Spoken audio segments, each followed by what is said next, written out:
हाँ कुछ दशकों बाद हाँ कुछ दशकों बाद 30 40 50 साल बाद भी कई घर अब मिल जाए, वक्त मानो रुक सा जाए, प्रकृति भी ना शोर मचाए, पर शायद तब कुछ बचा ना होगा जो आज है, शायद कुछ बचा ना होगा जो आज है, पर मुझे तब भी लगेगा यूँ कि कल की ही बात है। अभी कल ही तो मिले थे हम चाय पर, अभी कल ही तो मिले थे हम चाय पर, ढेर सारी बातें की थी हमने लम्हे याद कर, पर तब तुम बदल चुकी होगी, तुम्हारे परिवार की तुम हेड बन चुकी होगी। ऐसी बात नहीं है जिम्मेदारियाँ मैं भी उठा रहा होऊंगा, ऐसी बात नहीं है जिम्मेदारियाँ मैं भी उठा रहा होऊंगा, पर तुम्हारा परिवार होगा और मेरा संसार। हाँ बातों बातों में मैं कहना भूल जाऊंगा शायद, हाँ बातों बातों में मैं कहना भूल जाऊंगा शायद, तुम्हारा हाथ पकड़कर टेबल तक ले जाना भूल जाऊंगा शायद, पर तब हक ना होगा मेरा तुम पर जो आज है, पर तब हक ना होगा मेरा तुम पर पिया, पर मुझ पर हक तुम्हारे सिवा किसी को न दिया, पर मुझ पर हक तुम्हारे सिवा किसी को न दिया। और तुम हकलाकर पूछोगी चाय नहीं पिलाओगे, क्या सुख दुख की बातें हमें न बतलाओगे, फिर मैं कप कपाते हाथों से चाय बनाऊंगा, छानते वक्त कुछ हाथों पर कुछ बाहर गिराऊंगा, तुम कह पड़ोगी बूढ़े हो गए हो तुम, कितने बच्चों के बाप और पोतों के दादा हो गए हो तुम। मैंने कहा आहिस्ता आहिस्ता, उम्र के साथ साथ तुम्हारी याददाश्त भी कमज़ोर हो गई है। कहा तो था तुमको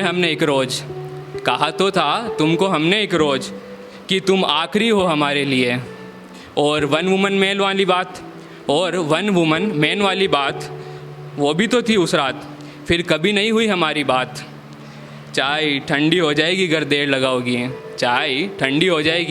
लगाओगी, फिर हर बार की तरह मुझे ही सुनाओगी, तुम चाय का घूंट लेते ही कहोगी क्या बात है आज भी वही स्वाद, क्या आज भी तुम मुझे याद करते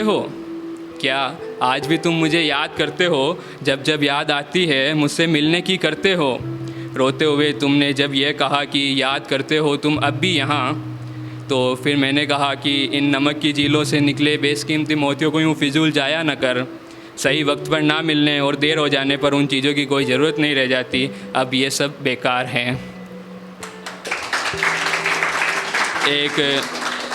एक छोटी सी स्टोरी है। बारिश जोर पकड़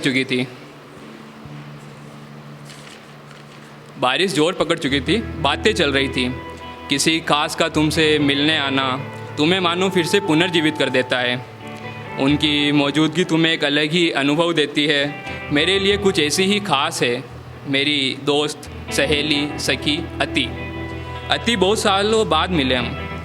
से बहुत सालों बाद मिले हम, वो भी एक ही शहर में होते हुए भी। मुझे किसी से मिलना जुलना खासा पसंद न था, या ऐसा कोई न था जो मुझे पाता। यार आकाश कहाँ खो गए हो तुमसे ही तो मिलने आई हूँ ना, अति बोल पड़ी।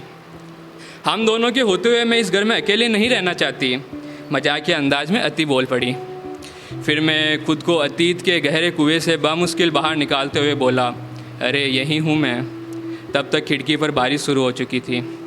क्या लोगी तुम, चाय या कॉफ़ी? मैं तो अपने लिए चाय बना रहा हूँ, तुम भी बता दो।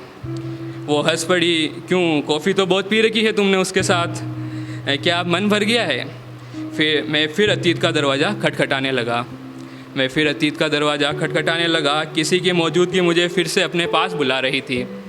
उसने मुझे संभालते हुए बोला, क्या यार फिर से, तुम चाय बनाने में माहिर हो यार, ले आओ वही स्पेशल इलायची वाली चाय।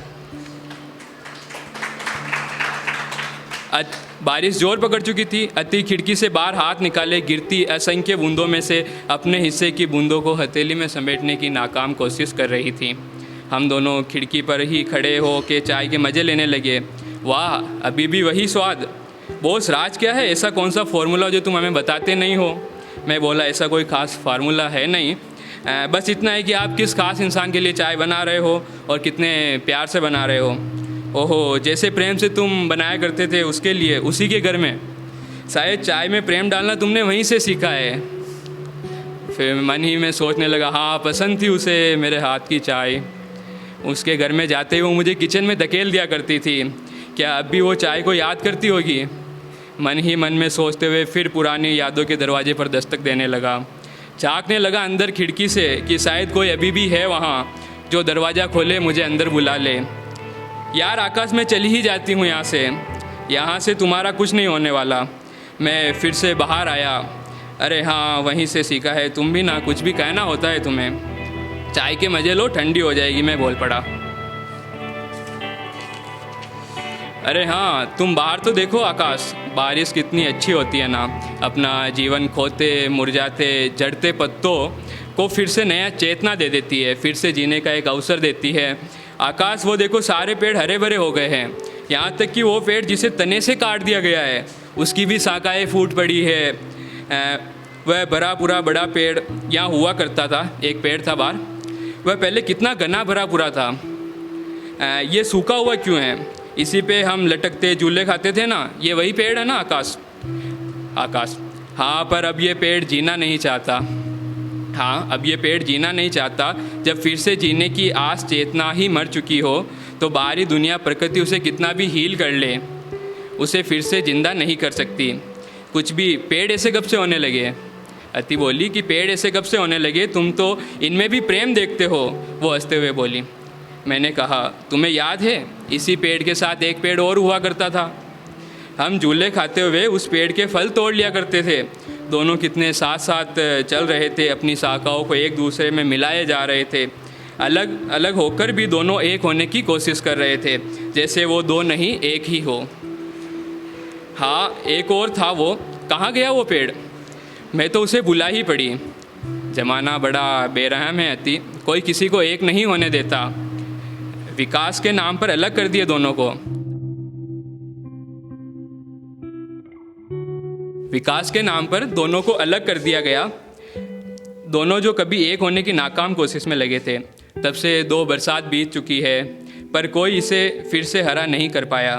करे भी कैसे? यही तो प्रेम का दुष्परिणाम है। यही तो प्रेम का दुष्परिणाम है कि असफल प्रेम जिंदा होने के बावजूद मरे होने का एहसास कराता है। मानो आकाश उन पेड़ों की नहीं अपनी ही कहानी कह रहा था। आंसू आंख से आने को ही थे, तभी अति बोल पड़ी। तो क्या अब तुम भी फिर से जीना नहीं चाहते?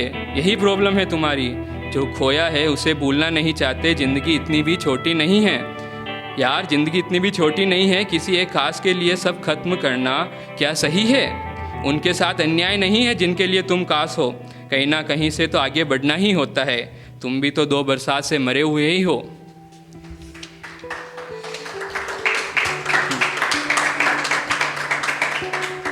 इसको फाइनल लाइन से क्या तुम अपने सबसे प्यारे दोस्त के लिए फिर कब्र से उठना नहीं चाहोगे? मेरे लिए फिर से जीना नहीं चाहोगे? क्या फिर से ये दोस्ती जारी रखना पसंद नहीं करोगे? क्या दोस्त के लिए इतना न करोगे? इतने वक्त से हंसती मुस्कुराती अति अपनी आंखें भिगो चुकी थी, मानो शिकायतें हों उसे जो 2 बरसात से भरकर छलक रही थी। तब तक आकाश अति को गले लगा चुका था, मानो सारी शिकायतें खत्म हो चुकी थी कि मेरे दोस्त तेरे लिए तो जान भी कम है, जान भी कम। Thank you.